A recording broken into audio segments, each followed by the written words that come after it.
Hello students, welcome to your YouTube channel. तो जैसा कि हमने लास्ट कुछ लेक्चर्स में ग्रुप की डेफिनेशन, कुछ एग्जांपल्स और कुछ प्रॉपर्टीज़ पढ़ी हैं।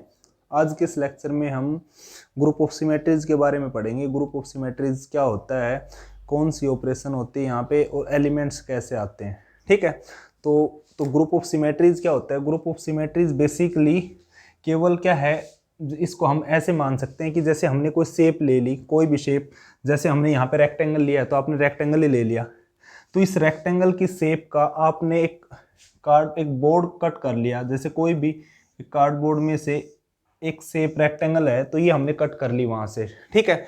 और उसके आप जो कट करने के बाद उसके कोऑर्डिनेट्स हैं, उस पीस के आपके वर्टेक्स बोल दो, कोऑर्डिनेट्स बोल दो, वर्टिसेस आपने रख दिए P, Q, R and S, ठीक है।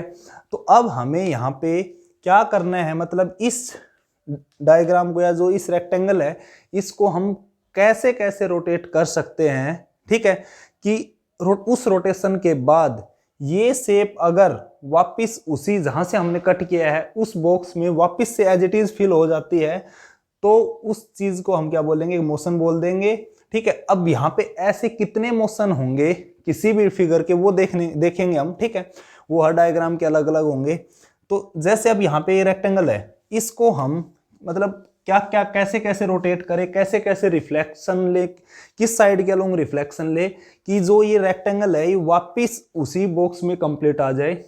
तो जो जो रोटेशन या ऐसे रिफ्लेक्शन होंगे कि जब जब मतलब जिसके अलोंग मतलब कुछ थीटा से हमने रोटेट किया इस डायग्राम को, या किसी साइड के अलोंग हमने रिफ्लेक्शन लिया, तो जब जब ये रोटेशन या रिफ्लेक्शंस के ऑपरेशन के बाद ये डायग्राम वापस उस बॉक्स में फिट होता है, उनको तो वो सब रोटेशंस या रिफ्लेक्शंस आएंगे किस में, जी सेट में, ठीक है। और जो मतलब जैसे अब हमने इस शेप को सपोज ऐसे एंगल थीटा से रोटेट किया है कि ये डायग्राम या फिगर उस बॉक्स में वापस नहीं आ रहा है, तो मतलब वो जो रोटेशन होगा या जो भी रिफ्लेक्शन होगा वो अपने जी सेट का एलिमेंट नहीं होगा। जी सेट में केवल वही रोटेशन या रिफ्लेक्शंस आएंगे जिनके ऑपरेट करने के बाद भी ये डायग्राम मतलब इसके वर्टिसेस चेंज हो जाएंगे। वर्टिसेस कहीं से, अब चाहे ये P क्या हुआ है ये यहाँ पे आ जाए, बट ये जो शेप है ये एज इट इज वहां पे फिल हो जानी चाहिए, ठीक है। जब तक ये shape as it is fill हो रही है तो वो सारे रोटेशन रिफ्लेक्शंस आ जाएंगे जी सेट में, बाकी सब वहां से हट जाएंगे। तो सबसे पहले हम पढ़ रहे हैं group of symmetries of a non square rectangle, मतलब रेक्टेंगल जिसके अपोजिट साइड्स इक्वल हैं, ठीक है। मतलब चारों साइड्स इक्वल नहीं होनी चाहिए, बस हम यहाँ पे एक बात, इसलिए मैंने यहाँ पे लिखा है नॉन स्क्वायर रेक्टेंगल, ठीक है। तो जो सबसे पहले जैसे हमने देखा कि हमने कोई रेक्टेंगल कट किया जिसके वर्टिसेस हमने मान ली P, Q, R and S, ठीक है। तो अगर इसको हम मतलब कुछ भी रोटेट नहीं करते हैं, R नोट मतलब 0 डिग्री से रोटेट किया, 0 डिग्री से रोटेट करने का मतलब हमने कुछ नहीं किया, वो शेप एज इट इज आ गई यहाँ पे, ठीक है। तो अब जहां से अपन ने ये पीस कट किया था वहां पे ये बॉक्स, क्योंकि हमने कोई चेंज नहीं किया, तो वहां पे वापस एज इट इज सेट हो जाएगा, ठीक है। तो एक वैलिड एक रोटेशन है, तो जी सेट का हिस्सा हो जाएगा, बन जाएगा ही। अब सपोज अगर इस शेप को मैं R90 से मतलब 90 डिग्री से रोटेट करता हूं, या 90 से भी किसी कम एंगल से 90 पे देखते हैं, 90 पे क्या होगा, जैसे ये जो P वर्टेक्स यहां पे है तो P आ जाएगा Q की पोजीशन में। बट देखने की बात ये होगी 90 डिग्री पे ये जो रेक्टेंगल है ये इस तरह का बन जाएगा, ठीक है। इसकी शेप बदल जाएगी। तो यहां पे जैसे P यहां पे था, P अब कुछ भी हो, अब यहां पे P क्या हुआ, RS की पोजीशन कैसे भी आए उससे मैटर नहीं करेगा।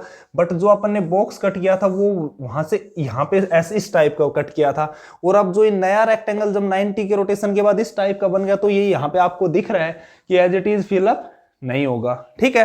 तो इस तरह से हम कह सकते हैं कि जो R90 है वो एक वैलिड रोटेशन नहीं है, ठीक है। तो जी सेट में इसलिए हमने R90 नहीं लिया है, ये यहां से देखते जाएंगे।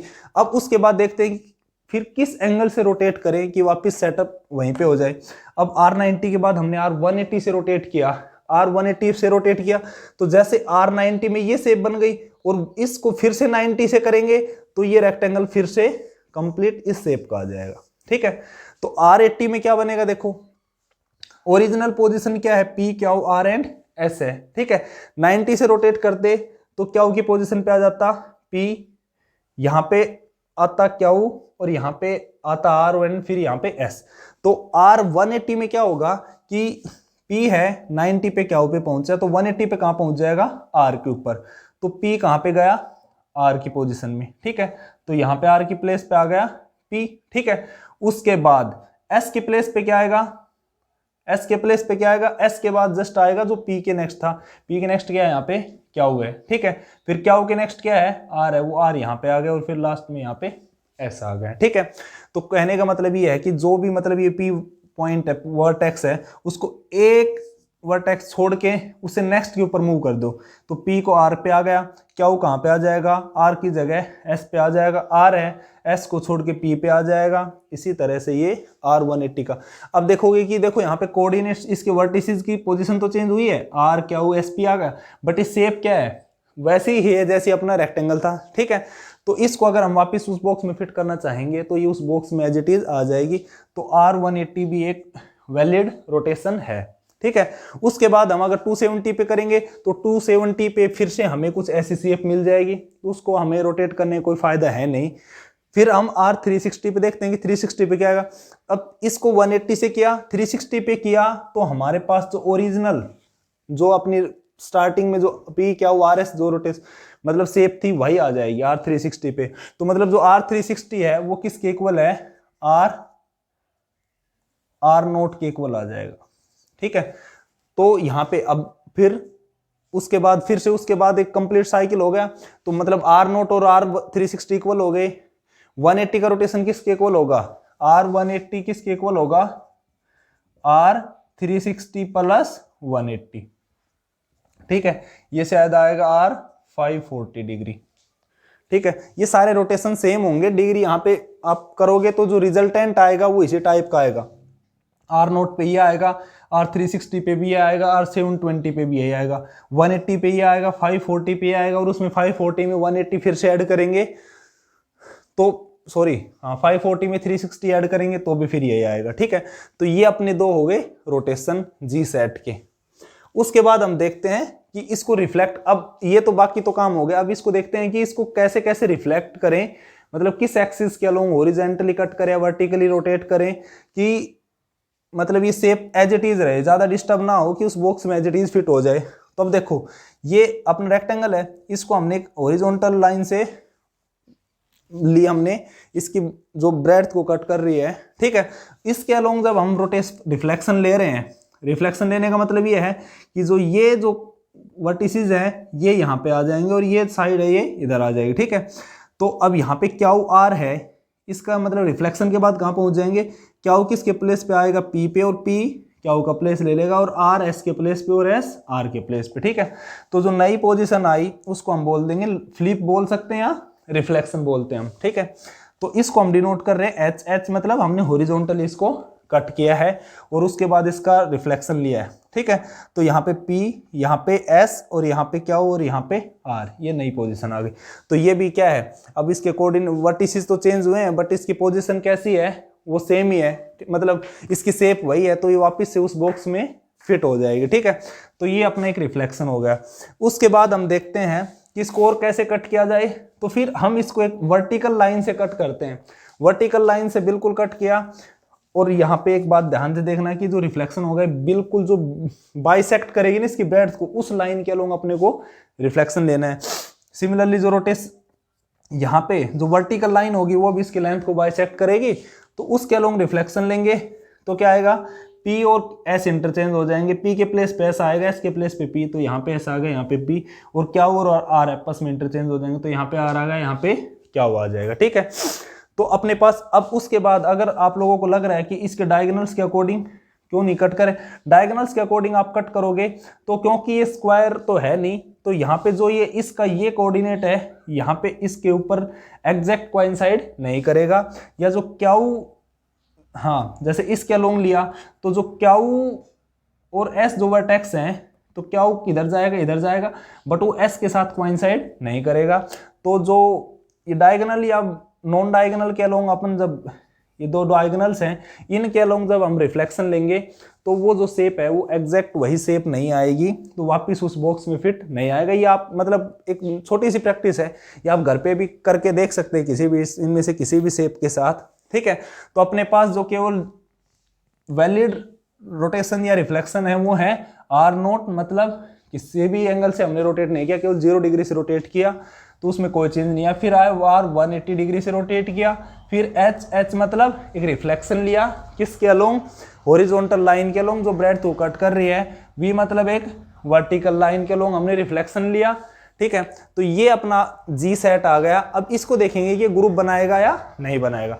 तो ये सब देखो, ये जो हमने किया है ये रोटेशन, इनको रोटेशन मतलब कुछ थीटा एंगल से अगर हम उस शेप को रोटेट कर रहे हैं तो उनको रोटेशन बोलेंगे। फिर किसी हॉरिजॉन्टल वर्टिकल या डायगोनल के अलोंग अगर शेप को हम रिफ्लेक्शन ले रहे हैं तो उसको हम रिफ्लेक्शन बोल देंगे, फ्लिप बोल देंगे। बाकी इन सभी चीजों को मतलब इनको कलेक्टिवली हम क्या बोल सकते हैं, मोशन ऑफ सिमेट्री बोल सकते हैं, ठीक है। ये हो गए मोशन ऑफ सिमेट्री, ठीक है। तो यहां पे जब ये ग्रुप बनाएगा तो ग्रुप के लिए अपने को क्या चाहिए, ग्रुप के लिए अपने पास सेट तो आ गया, अभी पता भी नहीं है कि ग्रुप बनाएगा कि नहीं, बट ये सेट जी आ गया। अब यहाँ पे एक बाइनरी ऑपरेशन चाहिए या एक ऑपरेशन चाहिए, तो वो जो ऑपरेशन होगी वो यही होगी, तो जो स्टार ऑपरेशन है वो है कंपोजिशन ऑफ मोशंस, ठीक है। कंपोजिशन ऑफ मोशंस मतलब जैसे हमने वहां पे कंपोजिशन ऑफ फंक्शन में पढ़ा है, एफ ऑफ जी का मतलब क्या है, पहले जी के ऊपर हम इनपुट लगाएंगे, फिर जो जी से जी आउटपुट देगा उस इनपुट के ऊपर वो एफ के लिए इनपुट का काम करेगी। तो यहाँ पे भी वही है कि जैसे अगर आर 180 इंटू एच है तो यहाँ पे पहले हम एच ऑपरेट करेंगे, ठीक है, और फिर जो रिजल्ट आए उसके ऊपर उसको हम जो डायग्राम या जो फिगर आएगा उसको हम 180 से फिर से रोटेट करेंगे। तो जो नेक्स्ट शेप आएगी वो देखेंगे हम कि वो नेक्स्ट शेप इन चारों में से क्या है। अगर ऐसा होता है कि मतलब सभी को एक दूसरे पे ऑपरेट करने पे मतलब क्लोजर प्रॉपर्टी सेटिस्फाई होती है, ये सब हम देखते हैं कंपोजिशन टेबल से कि कंपोजिशन टेबल इसकी कैसी बनेगी। तो अभी हम इसकी कंपोजिशन टेबल बनाएंगे। तो अब देखते हैं, देखो इसकी कंपोजिशन टेबल ये बनी है, मैं आपको एक्सप्लेन करके बता देता हूँ ये कैसे आई है। जैसे तो सबसे पहले तो हम जी सेट के एलिमेंट्स को लिखेंगे, यहाँ पे रो फॉर्म में लिख दिया, कॉलम फॉर्म में। आर नोट ऑपरेट करेंगे, आर नोट पे कोई चेंज नहीं आएगा। आर नोट 180 पे करेंगे तो 180, तो आर नोट को मतलब एच है, आर नोट और एच का मतलब है पहले एच ऑपरेट के मतलब एच पहले रोटेशन रिफ्लेक्शन लिया हमने अलोंग हॉरिजॉन्टल लाइन, उसके बाद हमने 0 एंगल से रोटेट किया। तो 0 एंगल से रोटेशन पे तो कोई चेंज आएगा ही नहीं, तो वो लास्ट में भी क्या आना है, एच ही आना है, ठीक है। इसी तरह से जब ये वर्टिकल रिफ्लेक्शन लिया उसको अगर 0 से रोटेट करेंगे तो 0 से रोटेशन पे कोई चेंज नहीं आएगा, तो ये आएगा यहाँ पे वी से भी, ठीक है। अब देखते हैं कि यहाँ पे R180 ये क्या आएगा, R180 पहले आर नोट को पहले 0 से रोटेट किया फिर 180 से, तो रिजल्टेंट क्या आया, 0 + 180 180 आ जाएगा, ठीक है। R180 और R180 180 से रोटेट करने के बाद फिर से 180 से किया तो मतलब क्या हो गया, ओवरऑल कितने से रोटेट हो गया, 360 डिग्री से, और 360 का मतलब है R0, ठीक है। तो यहाँ पे R0 आ गया, ठीक है। फिर हम देखते हैं कि ये क्या आएगा, R180H।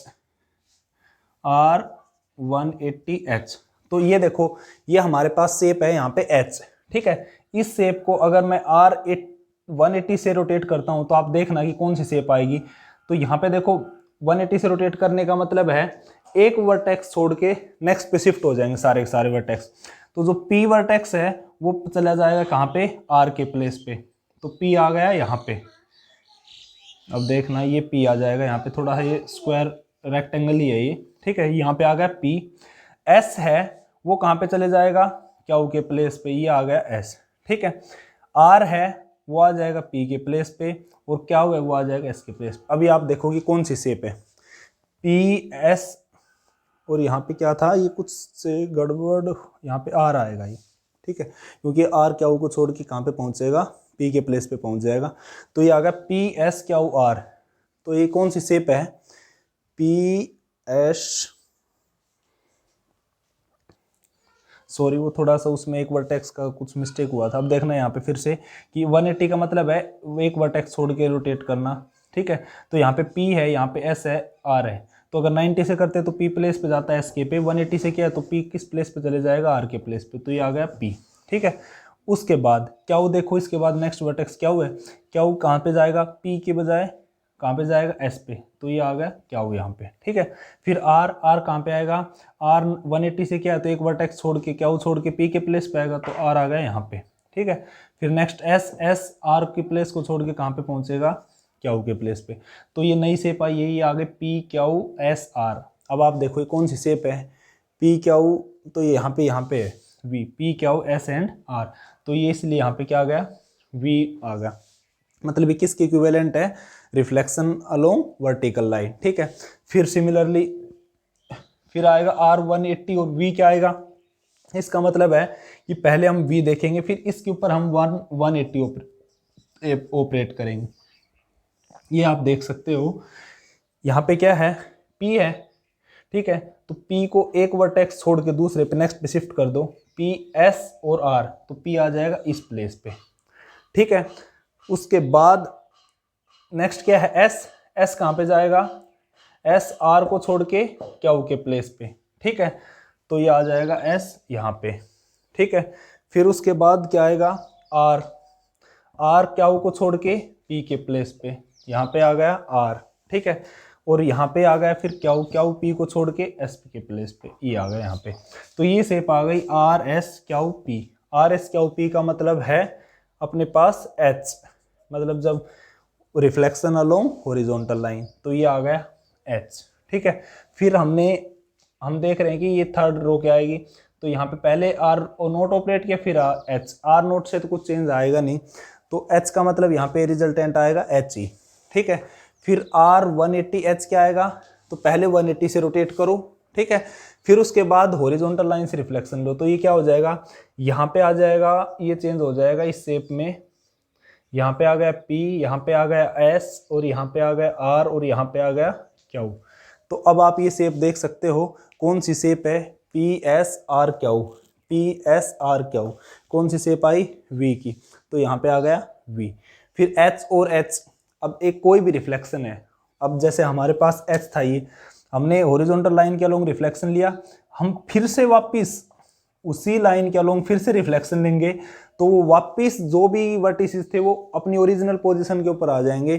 तो इसलिए जो भी रिफ्लेक्शन h और v हैं उनको दोबारा वही ऑपरेशन लगाएंगे, तो अपने पास क्या आएगी, r नोट आएगा। ठीक है, मतलब कोई रोटेशन या मतलब कुछ भी हमने चेंज नहीं किया, तो h एंड h क्या आ गया यहाँ पे, r 180 आ गया, एंड h इंटू v क्या आएगा वो आप देख सकते हो।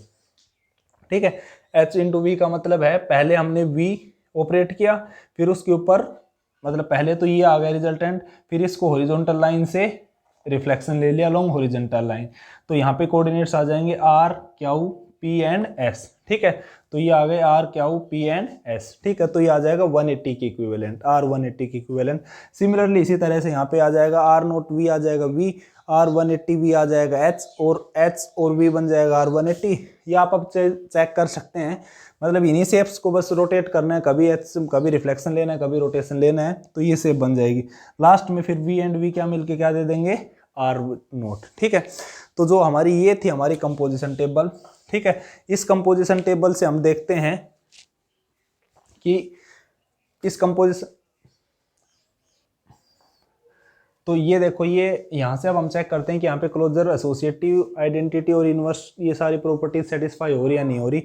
तो पहले क्लोजर देखेंगे, तो यहाँ पे देखो जितने भी एलिमेंट आए हैं वो सारे इन्हीं 4 एलिमेंट्स में से है, या तो r नोट है, या r 180 डिग्री है, या h है, या v है, तो डायरेक्टली यहाँ पे क्लोजर प्रॉपर्टी तो सेटिस्फाई हो गई है। ठीक है, एसोसिएटिव आप चेक कर सकते हैं, एसोसिएटिव प्रॉपर्टी होल्ड कर जाएगी। ठीक है, जो भी मोशंस हैं, कंपोजिशन ऑफ फंक्शंस जैसे एसोसिएटिव होता था वैसे कंपोजिशन ऑफ मोशंस भी यहाँ पे एसोसिएटिव प्रॉपर्टी होल्ड करेगी। ठीक है, उसके बाद हम देखते हैं आइडेंटिटी। ठीक है, कि आइडेंटिटी यहाँ पे क्या है, तो देखो जी, ये जो सेम मैंने क्या बताया था कि जो ऊपर वाली रो या कॉलम कहाँ पे रिपीट हो रहा है, r naught r 180 hv, as it is किसके सामने रिपीट हो रहा है, r नोट के सामने। तो यहाँ पे जो आइडेंटिटी एलिमेंट है वो हो गया अपना r नोट। ठीक है, इनवर्स देखना, इनवर्स बताया था कि r नोट का इनवर्स आइडेंटिटी का, आइडेंटिटी हो गया r 180 का इनवर्स क्या आएगा, जहां पे अपने को R नोट मिले उसके ऊपर एलिमेंट, R180 का इनवर्स हो गया R180, ठीक है, क्योंकि R180 और R180 को ऑपरेट करेंगे तो R360 हो जाएगा which is equivalent to R naught, ठीक है। तो R180 का इनवर्स हो गया R180 डिग्री, ठीक है।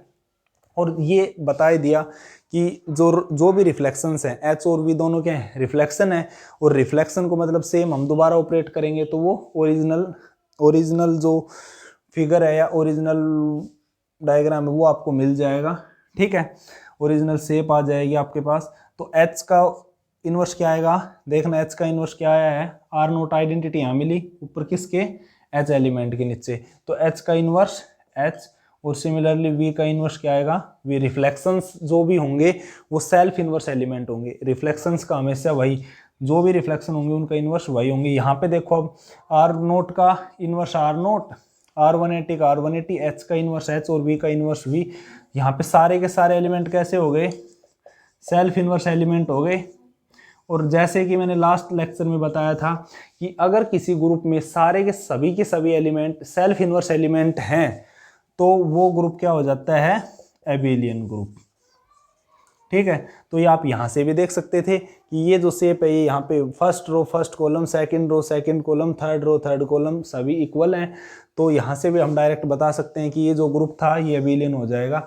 तो जो नॉन स्क्वायर या मतलब जो रेक्टेंगल का जो ग्रुप ऑफ सिमेट्रीज है वो एक एबिलियन ग्रुप है जिसमें 4 एलिमेंट हैं, ठीक है। एक रिजल्ट आएगा, बहुत इंपॉर्टेंट रिजल्ट है वो भी, कि हम आगे बताएंगे कि अगर कोई भी ग्रुप 3 या 4 ऑर्डर का है तो वो हमेशा एबिलियन होगा। ऑर्डर से क्या मतलब होता है, ग्रुप का ऑर्डर का मतलब होता है कि उस जी सेट में कितने एलिमेंट है, number of elements in set G. तो अगर जी सेट में फाइनाइट एलिमेंट है तो ग्रुप फाइनाइट होगा, जी सेट में अगर इनफाइनाइट एलिमेंट है तो ग्रुप इनफाइनाइट हो गया, ठीक है। जैसे कि जी अगर अपना सेट है, हम Z4 ले लेते हैं, ठीक है, अंडर एडिशन मॉडुलो 4, इसमें फाइनाइट एलिमेंट है कितने, 4 एलिमेंट्स इसमें, तो ये ग्रुप हो गया 4 ऑर्डर का। और अगर जैसे जी सेट है अपना, सेट ऑफ इंटीजर्स ले लिया हमने under addition, set of real number under addition, इन सभी में क्योंकि जेड सेट में इनफाइनाइट एलिमेंट है, आर में इनफाइनाइट एलिमेंट है, तो ये सभी के सभी सेट कैसे हो गए, इनफाइनाइट सेट हो गए, तो जो ग्रुप हो गए ये इनफाइनाइट ग्रुप हो गए, ठीक है। तो ऑर्डर ऑफ ग्रुप क्या होता है, number of elements in set G is called order of group, ठीक है। तो यहाँ पे जो जी सेट था इसका ऑर्डर था 4, तो जब भी कोई भी ग्रुप 4 ऑर्डर का होगा वो हमेशा एबिलियन होता है, इसका प्रूफ हम बताएंगे, ठीक है। तो इसलिए यहाँ से मतलब या तो यहाँ से बाइनरी, यहाँ से कंपोजिशन टेबल से आप देख सकते हैं, ठीक है, या यहाँ से भी आप देख सकते हैं कि सारे के सारे सेल्फ इनवर्स एलिमेंट है तो एबिलियन हो गया, या डायरेक्ट भी आप बोल सकते हैं कि क्योंकि ग्रुप का ऑर्डर 4 है और 4 ऑर्डर का हर ग्रुप एबिलियन होता है तो इसलिए जी सेट है जो मतलब group of symmetries of rectangle है ये भी एक एबिलियन ग्रुप हो गया। अब हम पढ़ते हैं D3 के डायहेड्रल ग्रुप ऑफ ऑर्डर 6, मतलब जिसमें हम इक्विलैटरल ट्रायंगल के ग्रुप ऑफ सिमेट्रीज के बारे में पढ़ेंगे। तो जैसा हमने लास्ट एग्जांपल में हमने ग्रुप ऑफ सिमेट्रीज के बारे में पढ़ लिया है, अब हम पढ़ते हैं डायहेड्रल ग्रुप के बारे में। तो सबसे पहले डायहेड्रल ग्रुप की हम डेफिनेशन देखते हैं कि डायहेड्रल ग्रुप होता क्या है। डायहेड्रल ग्रुप को सबसे पहले हम डिनोट करते हैं DN से, ठीक है। और डायहेड्रल ग्रुप सिंपली क्या होता है, group of symmetries of regular n sided polygon, ठीक है। मतलब यहाँ पे DN का मतलब है कोई एन साइडेड पॉलीगन है, रेगुलर मतलब उसकी सभी साइड्स इक्वल हैं, उस एन साइडेड रेगुलर पॉलीगन के जो ग्रुप ऑफ सिमेट्रीज आएगा उस सेट के जो कलेक्शन को अंडर ऑपरेशन यहाँ पे क्या है, कंपोजिशन ऑफ मोशंस, ठीक है। इस binary operation composition of motions के कॉरेस्पॉन्डिंग जो सेट ग्रुप बनाएगा उसको हम बोलेंगे डायहेड्रल ग्रुप। तो जैसे हमने लास्ट एग्जांपल में पढ़ा था group of symmetries of non square rectangle पढ़ा था, तो उसमें अपने पास जी सेट में 4 एलिमेंट आए थे, मतलब हम R 0 डिग्री से रोटेट करते हैं, 180 से रोटेट करते हैं, फिर हॉरिजॉन्टली रिफ्लेक्शन लेते हैं, फिर वर्टिकल रिफ्लेक्शन लेते हैं, ठीक है। तो डायहेड्रल ग्रुप में भी ऐसा ही होगा, जो भी हमारे पास एन साइडेड पॉलीगन होगा उसे कुछ रोटेशंस आएंगे कुछ रिफ्लेक्शंस आएंगे, और जो डायहेड्रल ग्रुप है उसका जो ऑर्डर होता है वो होता है 2n ऑर्डर का, मतलब डायहेड्रल ग्रुप जो भी एन साइडेड पॉलीगन होगा उससे जो सेट जनरेट होगा उसका जो ग्रुप ऑफ सिमेट्रीज का जो सेट जनरेट होगा कुछ रोटेशंस और रिफ्लेक्शन से, उसमें हमेशा 2n एलिमेंट्स आएंगे, जिसमें से n एलिमेंट्स आएंगे रोटेशन से, n आएंगे रिफ्लेक्शन से। ठीक है, तो सबसे पहले हम बात करते हैं डाइहेड्रल ग्रुप D3 की। ठीक है, तो D3 ग्रुप की बात कर रहे हैं तो मतलब यहाँ पे n क्या है, 3 है। और ये हमें पता है कि डाइहेड्रल ग्रुप होता क्या है, group of symmetries of regular n sided polygon. तो D3 में हमारे पास n है 3, तो जो 3 साइडेड पॉलीगन होगा, 3 साइडेड पॉलीगन होता है मतलब वो ट्रायंगल होता है, और रेगुलर है तो मतलब उसकी सारी साइड्स इक्वल हैं। तो हमें इक्विलेटरल जो ट्रायंगल है उसका जो ग्रुप ऑफ सिमेट्रीज का जो सेट है वो डिस्कस करेंगे, वो ग्रुप बनाएगा कि वो बाइनरी ऑपरेशन के कोरस्पॉन्डिंग। ठीक है, तो D3 ऑफ कोर्स अब इसका ऑर्डर हमें पता है कि डाइहेड्रल ग्रुप Dn का ऑर्डर होता है 2n, तो D3 का ऑर्डर हो जाएगा यहाँ पे 2 × 3 6, जिसमें 3 एलिमेंट्स आएंगे रोटेशन से, 3 आएंगे रिफ्लेक्शन से। ठीक है, तो ये D3 है। तो अब पहले मैं इक्विलेटरल ट्रायंगल बनाता हूँ, फिर हाँ जैसे एक बात ये बतानी जरूरी है कि यहाँ पे जो रोटेशन आएंगे तो हम किस किस एंगल से रोटेशन लेंगे ये कैसे पता चलेगा, ये आप डायरेक्ट इससे देख सकते हैं कि आप थीटा जो एंगल है रोटेशन का वो आएगा, आप वो 360/n कर देना, वहां से एक एंगल मिल जाएगा आपको। जैसे यहाँ पे हम डाइहेड्रल ग्रुप D3 की बात करें तो यहाँ पे n है हमारे पास 3, तो जो थीटा आएगा वो आएगा 360/3 मतलब 120 डिग्री। ठीक है, तो मतलब जो प्राइमरी जो हमें 120 एंगल के गैप के ऊपर रोटेट करनी इस डायग्राम को या इस इक्विलेटरल ट्रायंगल को। ठीक है, तो सबसे पहले हमारा रोटेशन वही होता है 0 डिग्री से। 0 डिग्री से ABC मैंने इक्विलेटरल ट्रायंगल लिया, 0 डिग्री से रोटेट करने का मतलब ट्रायंगल में कोई चेंज नहीं आएगा, वो as it is A B and C आ गया। ठीक है, उसके बाद हमें नेक्स्ट किस एंगल से रोटेट करना है, वो हमें रोटेट करना है थीटा एंगल से। थीटा मतलब 120 से, तो ये एक्स एक्सिस है, यहाँ पे 120 से रोटेट करेंगे तो जो A वर्टेक्स है वो B के प्लेस पे आ जाएगा, B है वो C के प्लेस पे एंड C है वो A के प्लेस पे। तो ये आ गया हमारा R 120 डिग्री का जो रोटेशन है, उसके बाद हमारा रिजल्टेंट एलिमेंट। ठीक है, उसके बाद फिर हम देखेंगे, अब एक रोटेशन आपको पता चल गया 120 का है तो सारे 120 के गैप पे चलेंगे, तो पहला 0 पे, फिर 120, फिर 120 प्लस 120 240, सॉरी, तो नेक्स्ट जो आएगा रोटेशन वो आएगा 240। ठीक है, R 240 से। उसमें आप ये कर सकते हैं कि इसमें देखो जो R 120 आया था उसी में से हम क्या कर दें कि उसी को अगर 120 से और रोटेट कर देंगे तो जो रिजल्टेंट रोटेशन है वो क्या हो जाएगा 240 से हो जाएगा। ठीक है, तो इसको 120 से अगेन रोटेट करने का मतलब क्या है कि A जो वर्टेक्स है ये फिर कहाँ पे आ जाएगा, इसको फिर से रोटेट करेंगे तो ये ट्रायंगल A है वो B के प्लेस पे, B C के प्लेस पे एंड C वापस A के प्लेस पे। ठीक है, तो ये हमारा आ जाएगा R 240। ये यहाँ से डायरेक्ट रोटेट करना है तो आप ये कर सकते हैं कि A वर्टेक्स है इसको एक पोजीशन छोड़ के, मतलब हर वर्टेक्स की एक पोजीशन छोड़ के नेक्स्ट पे के ऊपर भेज देंगे तो वो जो रिजल्टेंट पोजीशन आ जाएगी। जैसे A है नेक्स्ट 120 पे B पे पहुंच रहा था लेकिन 240 पे कहाँ पहुंचेगा वो C की पोजीशन पे, तो A आ जाएगा C के प्लेस पे। जो C है वो A की पोजीशन छोड़ के कहाँ पे जाएगा B के ऊपर। ठीक है, इसी तरह से B किसके पोजीशन पे आ जाएगा A की पोजीशन पे। ठीक है, तो ये हमारा आ गया R 240 से जो रोटेशन आया उससे रिजल्टेंट एलिमेंट। ठीक है, तो अब हमारे पास यहाँ से अब हिंट मिल जाएगा आपको, क्योंकि डाइहेड्रल ग्रुप Dn में 2n एलिमेंट होते हैं और n रोटेशन से आते हैं, तो यहाँ पे D3 में 6 एलिमेंट होंगे, 3 रोटेशन से एलिमेंट अपने पास ऑलरेडी आ चुके हैं, 0 डिग्री से, 120 से और 240 से। अब 120 और ऐड करेंगे तो 360 आएगा। 360 का मतलब ये जो ट्रायंगल है ये अपनी ओरिजिनल पोजीशन में पहुंच जाएगा। ओरिजिनल पोजीशन में पहुंच गया तो मतलब वो R0 के इक्विवेलेंट एक रोटेशन होगा। तो कहने का मतलब ये था कि जो रोटेशन से अपने को जितने डिस्टिंक्ट एलिमेंट मिलने थे D3 में वो हमें मिल चुके हैं। अब जो नेक्स्ट एलिमेंट्स मिलेंगे वो हमें मिलेंगे रिफ्लेक्शन से।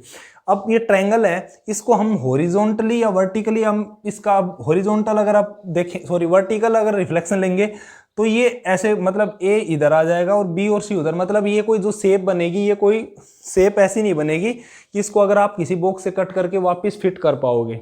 ठीक है, मतलब कहने का मतलब ये है कि इसको वर्टिकली इसका कोई रिफ्लेक्शन जो ले रहे हैं वो एक वैलिड रिफ्लेक्शन या वैलिड मोशन नहीं है।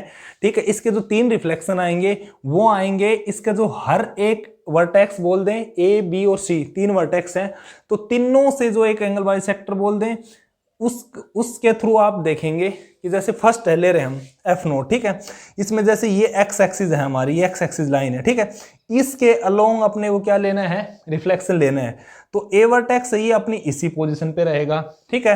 हॉरिजॉन्टल रिफ्लेक्शन में जो बी और सी है इन दोनों के आपस में पोजीशन चेंज हो जाएंगी, तो यहाँ पे बी सी आएगा और यहाँ पे बी आ जाएगा। तो ये जो रिफ्लेक्शन है ये है एफ नोट। नेक्स्ट जो रिफ्लेक्शन होगा वो क्या होगा, एक्स एक्सिस के ऊपर, ये एक्स एक्सिस है, ठीक है, इसके ऊपर एक लाइन ड्रॉ करेंगे जो 120 का एंगल सबटेंड करेगी। तो जो ये लाइन है ये जो बी एंगल है उसको बाइसेक्ट करते हुए पास होगी। तो अब हम ये जो बी लाइन है इसके अराउंड रिफ्लेक्शन लेंगे।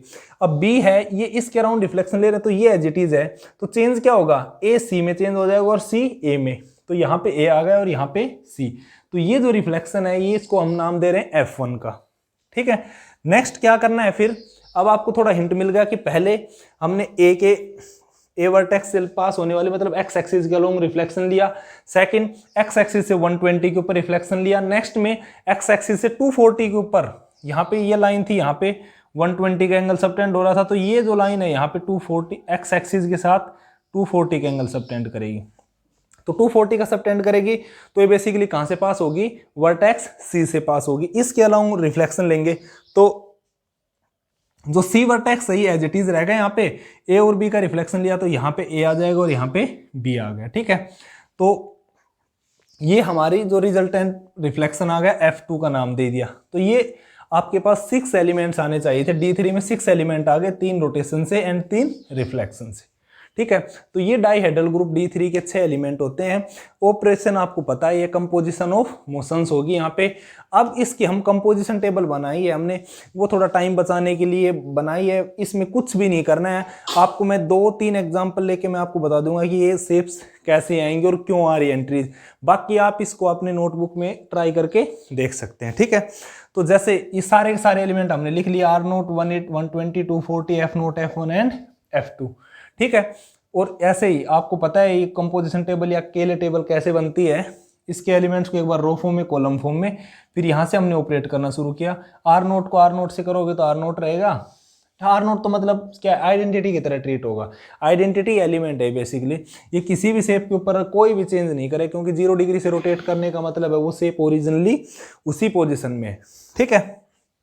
तो ये R0 यहाँ पे 120 सारे एलिमेंट्स एज इट इज आ गए। नेक्स्ट से शुरू करेंगे हम R0 120। अब यहाँ पे रोटेशन में तो जब एलिमेंट ऑपरेट करें तो आप केवल एंगल्स को ऐड कर देना, 120 0 मतलब 120, 120 120 240, 120 240 मतलब R360, और 360 का मतलब कंप्लीट रोटेशन, और कंप्लीट रोटेशन का मतलब R0 हो गया वो, ठीक है। उसके बाद देखने की बात है कि ये शेप्स कैसे आएंगी। जैसे ये है R120 F0, तो इसको हम लिखेंगे R120 एंड F0। तो इसमें क्या करना है, पहले तो हम इक्विलेटरल ट्रायंगल ABC जो इनिशियल जो ट्रायंगल है उसके ऊपर उसका रिफ्लेक्शन लेंगे अलोंग एक्स एक्सिस, ठीक है। तो वो मैं यहां से देख सकता हूं कि वो रिफ्लेक्शन क्या रहा है, A, B एंड C, ठीक है। फिर इसको हम रोटेट करेंगे 120 डिग्री पे, 120 डिग्री पे करेंगे तो एक एक वर्टेक्स नेक्स्ट पोजीशन में शिफ्ट हो जाएगा। तो यहां से क्या आएगा ये आप बता सकते हैं, ठीक है। यहाँ पे A है तो A काम शिफ्ट हो जाएगा C के ऊपर, C नेक्स्ट पोजीशन पे, और ये आ गया यहाँ पे B, ठीक है। अब आप देख सकते हैं कि जो ये पोजीशन है ये इन 6 पोजीशंस में से कौन सी की इक्विवेलेंट है, A, B एंड C। तो आप देखोगे कि ये किसके इक्विवेलेंट है, A, B एंड C, यही पोजीशन सेम है। तो मतलब ये जो रिजल्टेंट आए किसके इक्विवेलेंट आ गए, ये दोनों मोशंस को कंबाइन जो इफेक्ट है वो किसके इक्वल आ गया, F2 के इक्वल आ गया। तो यहाँ पे क्या आ गया, अपना F2 आ गया। नेक्स्ट R120 और फिर F1 को ऑपरेट करेंगे। तो पहले F1 ऑपरेट किया, F1 आ गया ये A, B एंड C। इसको 120 से रोटेट करेंगे तो यहाँ पहुँच जाएगा A, ठीक है, यहाँ पहुँच जाएगा C और नीचे आ जाएगा B, ठीक है। ये ट्रायंगल आ जाएगा।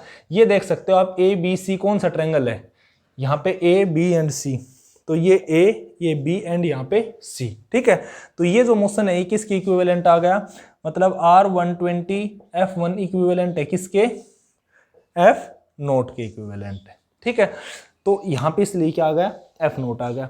इसी तरह से हम यहाँ पे फिर बारी बारी से सभी एलिमेंट्स के ऊपर ऑपरेट करते जाएंगे। यहाँ पे हमेशा यही करना है कि पहले राइट हैंड साइड में जो मोस्ट राइट में वो ऑपरेशन हम यूज करेंगे, उसके ऊपर हम लेफ्ट की ऑपरेशन यूज करेंगे। उन दोनों का जो रिजल्टेंट आएगा वो हमेशा इन 6 एलिमेंट्स में से किसी न किसी के इक्वल आएगा। अगर आपका इक्वल नहीं आता है तो इसका मतलब आपने कहीं ना कहीं गलती की है। तो ये इन 6 एलिमेंट्स में से जो भी रिजल्टेंट आए वो वहां पे आप पुट कर देंगे और इसको बारी बारी सोल्व करके ये कंपोजिशन टेबल आ जाएगी यहाँ पे D3 की। ठीक है, अब D3 की कंपोजिशन टेबल आ गई ये। तो यहां से अब हम देख सकते हैं कि सारे के सारे एलिमेंट्स जो हैं ये कहां से हैं, D3 सेट के एलिमेंट हैं। तो ये क्लोजर प्रॉपर्टी हो गई, एसोसिएटिव हो जाएगी और आइडेंटिटी तो आपको पता है आर नोट है ही। कंपोजिशन टेबल में आइडेंटिटी कैसे देखते हैं ये सब मैं चीजें पहले दूसरे लेक्चर में बता चुका हूं ऑलरेडी। ठीक है, तो आर नोट इसकी आइडेंटिटी हो गई। अब हमें देखने की इनवर्स क्या है।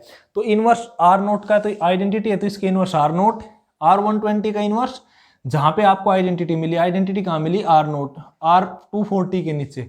तो R120 का इनवर्स R240, 240 का इनवर्स R120। और ये मैंने आपको बता रखा है कि जो रिफ्लेक्शन है वो सभी अपने एक दूसरे के खुद के इनवर्स रिफ्लेक्शंस हैं वो सॉरी अपने खुद के ही इनवर्स होते हैं। मतलब रिफ्लेक्शंस हैं वो सभी सेल्फ इनवर्स एलिमेंट हैं। तो एफ नोट का इनवर्स जो आएगा वो एफ नोट आ गया, F1 का इनवर्स F1 आ गया और F2 का इनवर्स F2 आ गया। तो यहाँ पे आप देख सकते हैं कि सभी एलिमेंट्स की इनवर्स मिल गई, आइडेंटिटी मिल गई, क्लोजर प्रॉपर्टी होल्ड कर रही, एसोसिएटिव होल्ड कर रही है। तो D3 जो है ये एक बेसिकली एक ग्रुप बन गया है। ठीक है, अब इसमें ये देखते हैं हम कि क्या ये डाईहेड्रल ग्रुप है या नहीं है, सॉरी क्या ये एबिलियन ग्रुप है या नहीं है। तो एबिलियन ग्रुप देखने के लिए मैंने आपको बता रखा है, आपको ये देखना है कि क्या A into B, B into A के इक्वल है या नहीं है। ठीक है, तो मतलब क्या ऐसा है कि मतलब इनमें से आप देखोगे जो फर्स्ट रो है वो फर्स्ट कॉलम है। ठीक है, सेकंड रो देखो, सेकंड रो ये है और यहाँ पे सेकंड रो 120 240 तक, ठीक, आर नोट तक। ठीक है, यहाँ पे F2 F नोट F1 था, यहाँ पे F1 F2 F नोट आ गया। ठीक है, मतलब second row second column equal नहीं है, इसका मतलब ये ग्रुप एबिलियन नहीं है। क्यों नहीं है, आप देख सकते हो यहाँ पे F2 कब आया है, R120 और F नोट का जो रिजल्टेंट है वो आया F2। ठीक है, और सेम टाइम पे जो यहाँ पे F नोट और R120, F note and R120 का जो रिजल्टेंट आया है वो आया है F1। तो हम अगर पहले F नोट को ऑपरेट करते हैं फिर 120 को ऑपरेट करते हैं तो F2 आता है, और अगर पहले 120 को ऑपरेट करते हैं फिर F नोट को करते हैं तो F1 आ रहा है। इसका मतलब A into B is not equal to B into A. इसका मतलब जो डाईहेड्रल ग्रुप है D3 ये कैसा ग्रुप हो गया, नॉन एबिलियन ग्रुप हो गया। ठीक है, तो डाईहेड्रल ग्रुप जो DN होता है और n greater than equal to 3 के लिए ये ग्रुप हमेशा क्या होता है, नॉन एबिलियन ग्रुप होता है। ठीक है, तो ये हमारा डाईहेड्रल ग्रुप D3 था। नेक्स्ट लेक्चर में हम डाईहेड्रल ग्रुप D4 के बारे में पढ़ेंगे, क्वार्टरनियंस के ग्रुप के बारे में पढ़ेंगे। तो अगर हमारा ये लेक्चर आपको पसंद आए तो प्लीज हमारे चैनल को सब्सक्राइब करें, वीडियो को शेयर करें। Thank you.